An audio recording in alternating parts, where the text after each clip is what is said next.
It's AirTalk Friday here on LAist 89.3. I'm Austin Krause with you as always. Thanks so much for cruising into this Friday morning with me. We have Food Friday coming up in just a few minutes. You definitely can want to check out our live stream when that happens. LAist Official, LAIST Official on Instagram. You can do it now. You can see inside Studio A, Larry Mantle's Studio A. You can also take part in this conversation that we are about to have. What is that conversation? Well, look, we've all been there before. It's when you're maybe at a social gathering. You could be at work, could be like the break room, something like that. And you just kind of accidentally divulge the innermost details of your personal life. You've been there before? Then after that interaction, you maybe feel a little bit uncomfortable, like a vulnerability hangover, as I call it. You feel maybe a little bit confused. You know, you can't really take back everything that you put out there. What you may have experienced is an instance of something known as oversharing. And we've all been in that position. We've been the perpetrators. We've also been maybe the victims of oversharing. And I don't want to give too much weight to victim, but I think we've also all been in those situations where people have put a lot on us, and you know they need to talk, and it's a lot to take in. But why do we do it is the question that we want to tackle for this conversation. Is it because we're searching for that meaningful connection, or maybe because we're socially anxious? Maybe a little from column A, a little from column B.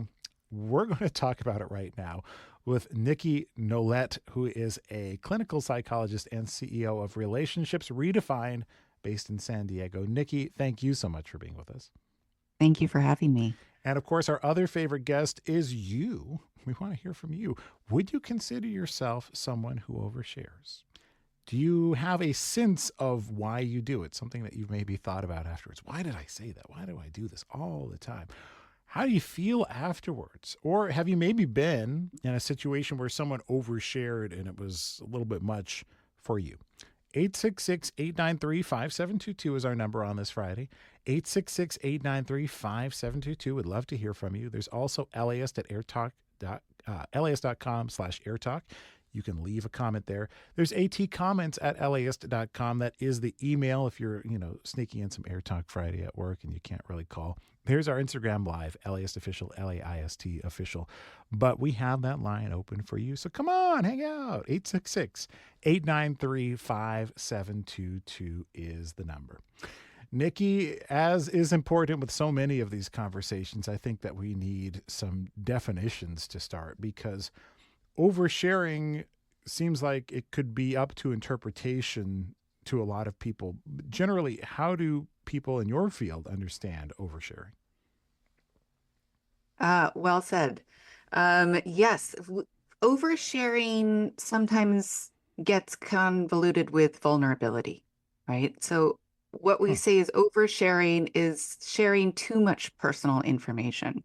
And what the difference is between oversharing and vulnerability is more of the intent and the context is what's different between them. Oversharing is when you're sharing too much and it's at inappropriate times, inappropriate measures for who you're disclosing that information. Sometimes may have like an intent to be a little reckless. There's not maybe a reflection of how others might receive the information. But we do want to actually keep that as a flexible definition, because depending on the context, the cultural, the social norms that we're around, right, it's pretty subjective. It's about whoever the other person is receiving the information as well. Otherwise, if we have a rigid definition, we might be calling each other out or policing each other all the time. There's Oh, sorry. Yeah, go ahead. I was just going to say there's so many different pieces to this. You mentioned cultural, which as I was prepping for this conversation, it's kind of one of those like right in front of my face. Yeah, of course, there's cultural differences. It seems to be generational differences. Say maybe older people in your life might think that they can say certain things, or maybe you can't talk about certain things. For example, I'll say just, conversationally, like I have grown very comfortable talking, about things like women's health, for example. But there's certain older generations who are very uncomfortable, especially men, honestly, touching on those sorts of things. So it seems like it crosses over generations as well as cultural lines sometimes.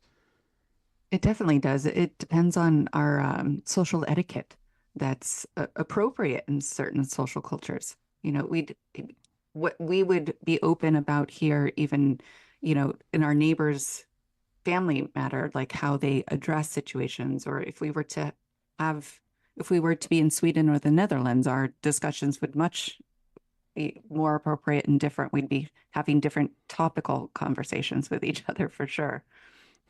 I mean, so this just makes me wonder, though, and this could also be up to interpretation, but when are we being rude then? Because you might end up in a situation where, look, say we're from California, we're from, I don't know, someplace, and you go to another part of the country where folks don't talk about certain things quite the same way that we do. And I mean, is it wrong to say, well, I'm not going to change who I am because I'm in this place and these people maybe aren't very exposed to this sort of topic, this sort of conversation? I know I'm being vague here, but I think that people can really think about those situations where they've been in an environment where topics that they're very comfortable with, they know that the community they're around is not comfortable with. Are you kind of being rude then to disregard it? Well, I think, I guess it would be a little rude if you're not reflecting on your own motivation, right? So your Mm-hmm. motivation of what information would you like the other person to leave with from this conversation? Are you respecting their boundaries? Do you even know what their boundaries are, right? We're often in a sense of oversharing for a number of reasons. We often feel vulnerable in situations if we're anxious or stressed or have a bit of nerves. We have a sense that we need to develop trust in the relationship with the other person, whether it be a short-term relationship or a long-term invested relationship. We often do it, you know, early on at the top of the segment, you said we walk away from situations feeling a sense of exposure, right? And when Hmm. we feel exposed, we sometimes get into a self-preservation mode. So, I think inherently it's just when we're seeking validation and reassurance, which is inherently a human trait, we all want to be heard and understood by others. We try to disclose personal information to feel a sense of bonding. It's Air Talk Friday on LAist 89.3. I'm Austin Cross, talking right now with Nikki Nolet, who's a clinical psychologist and CEO of Relationships Redefined, based in San Diego. We're talking about oversharing, what it means to overshare, how it feels when you overshare, and now we're examining motivations sometimes when a person maybe says too much. But I'd like to re-up the call to you. If you're a person who feels as though you have overshared before, or if you find yourself oversharing a lot, do you have a sense of why you do it, what leads you to do it, what triggers you to do that? 866 893 5722 is the number for oversharers. Maybe you feel a certain kind of way afterwards. What's the way that you feel afterwards? 866 893 5722. Or maybe you've been in a situation where somebody overshared and it was a lot for you to take in, and it still stands out in your mind for some reason or another. 866-893-5722 is our number. LAist.com/airtalk. AT comments at LAist.com. Will in Westchester wrote in and said, I'm an oversharer. I've always had difficulty understanding what is important to who I'm talking to, so I will give excessive details to allow the person I'm talking to make up their own interpretation. It takes me a few conversations with a new person before we get used to each other's communication style. That's such an interesting take from Will. Ben and Van Nuys wrote in and said, I do a lot of facilitation and dialogue work, and I use those listening and reflection skills in my everyday life. I'm often the recipient of oversharing, but I usually take it as a sign that I'm a good listener and that people trust me. And of course, sometimes I get too vulnerable too fast as well. But in my experience, it builds trust. It builds trust more than it pushes people away.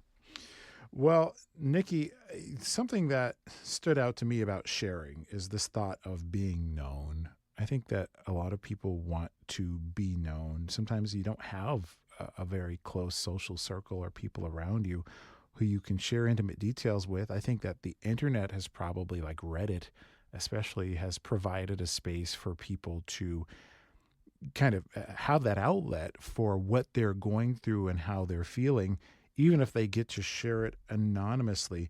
Talk to me about that just kind of innate desire, though, for us to be witnessed by somebody almost. Yeah, I think we have a desire to really be seen, to truly be understood. I think it gives us a sense of feeling closer to one another. There's a bonding experience that happens. But, I think there's also a difference between, emotionally vomiting over somebody and sharing all of your personal traumatic details versus also, being intentional about your disclosure and why you want to actually be closer to them and what information are you disclosing. Um, but yes, for as far as wanting to be seen, wanting to be heard, I think it can be a great emotionally intimate moment that is shared between two individuals. I think it can give you a sense of empowerment. It can help relieve emotional burdens if you're stressed or anxious about certain situations. It can lead to deeper intimacy if you're with a relationship partner, connection with other people, and engagement.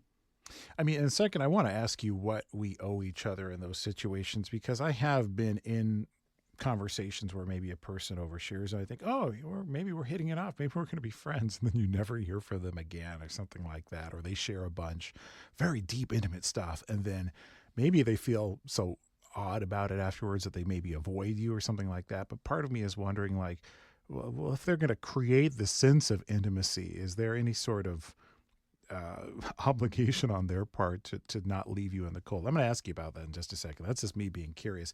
But 866-893-5722 is our number. If you're an oversharer, if you have thoughts as to why you do it. Michael in downtown LA wrote in and said, I used to have a coworker who was cheating on her husband.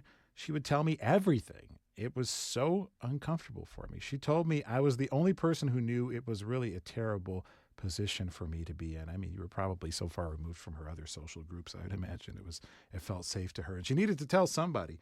Steve is calling us from Long Beach. Steve, I understand that you overshare. Occasionally, I overshare. Why do you think you do? And well, I think one of my tendencies is to overshare because I'm trying to elicit a response from the person I'm talking to try to bring the conversation to a more personal level or get them to spew out something that would be fun for me to listen to. So I would probably say I'm performing some kind of manipulation at this point. First off, Steve, can I just say props to you for really thinking about it and thinking about your motivations in these situations. Thanks. Because, I mean, it's one thing to just do it and, to say, that's just the way I am. It's another thing to do it and I also know that you do it. I mean, now that you're aware of it, though, I guess my question is, do you still actively do that in conversations? I think it's probably a little bit unconscious for me sometimes. I have a lot of business associates, and so sometimes we have some time before a meeting starts or something. So I'm trying to unconsciously kind of extend the conversation or get to know them a little bit more personally, and I probably need to take a better look at some boundaries with that, so that I'm keeping it on a business level rather than a personal level. I mean, Steve, thank you so much for calling and sharing that experience with us. And it's fascinating that that sort of sharing can be used as a tool to open people up. Aaron is calling us from Pomona. Aaron, I understand that you're a contractor, and in some ways oversharing has been beneficial to you. Talk to me about that. Yeah, so I tend to be a talker regardless, and I've had to learn where like my boundaries are as far as when to shut up.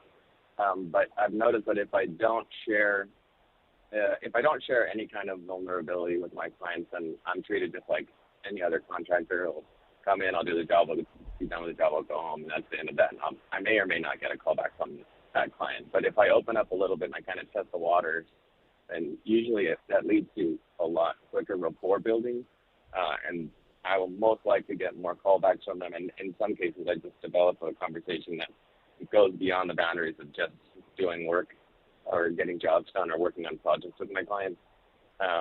But even then, like I still run into that issue of oversharing to a point where it's like, okay, well, now I need to learn when to shut up. I've got the rapport. I've got their ear. They're starting to trust me.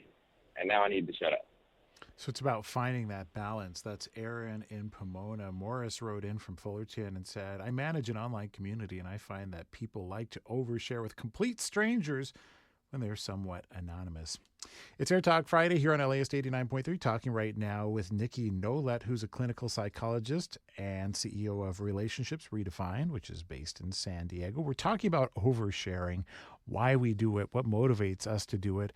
And as I'm learning from this conversation, actually far more than I initially thought.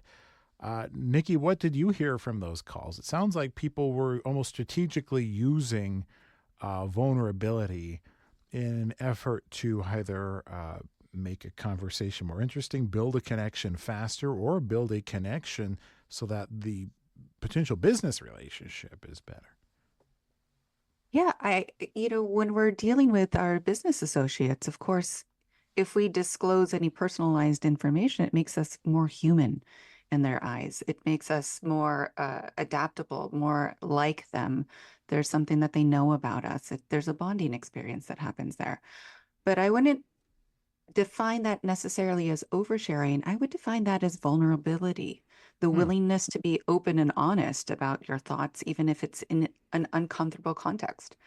And, oversharing is when you go deeper and it's more of you're sharing the personal information that would otherwise leave you vulnerable. And, to a certain extent, sometimes those can be convoluted together.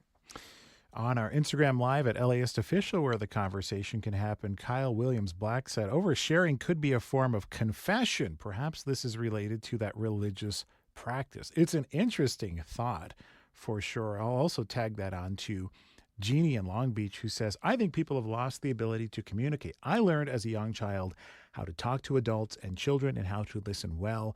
We need to talk and listen and connect. So many people just want to overshare and be heard. I'm going to come back to you on this one, Nikki, because it almost sounds to me as if there is there's such a difference in who we were. Maybe a couple decades ago, 5 decades ago, maybe more people did go to confession. Maybe more people, we were a nation of joiners in the day. Maybe you had a bowling league. Maybe you had a knitting club or an event, a group of people that you could meet with and actually connect with. So do you feel as though there has maybe been a rise in oversharing as our connections with each other have gotten more digital, or we've just lost connections overall? Austin, absolutely. Think about what has happened. We've become a little bit more isolated.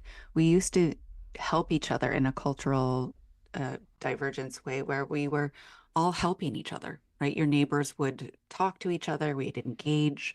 There was a little bit less social isolation from each other.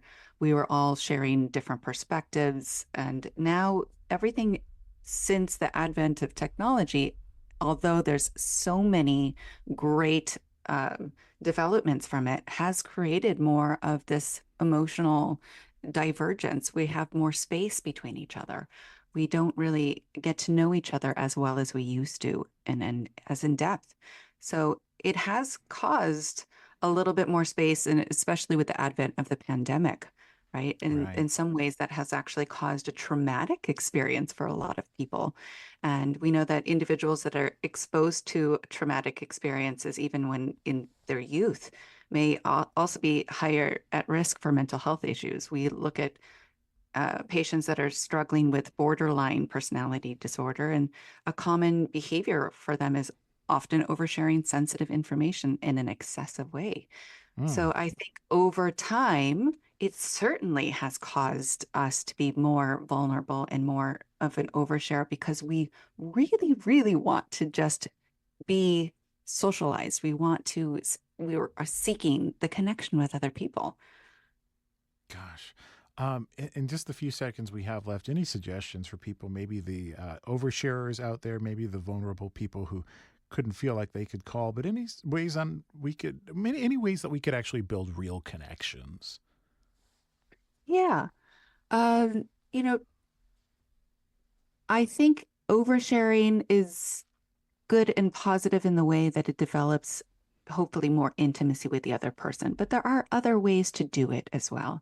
To listen, to slowly build trust with each other. Just remember that trust happens over a number of time. If we try to short circuit it to get to an expected outcome, we're not necessarily having the appropriate levels of intimacy. And that leaves other people feeling like they have just been left with this overridden sense of overwhelm, right? And we don't want to overwhelm other people. So we do really want to disclose, but slowly, and maybe less personal details at the beginning. You can certainly disclose things and be vulnerable, but maybe less personal details, especially as far as traumatic situations. Take it slow a little bit. That's Nikki Nolet, who's clinical psychologist, CEO of Relationships Redefined, based in San Diego, talking about oversharing, intimacy, being open, all of that. Nikki, thank you so much for coming on today. Thank you so much for having me. It's AirTalk Friday on LAist 89.3. I'm Austin Cross.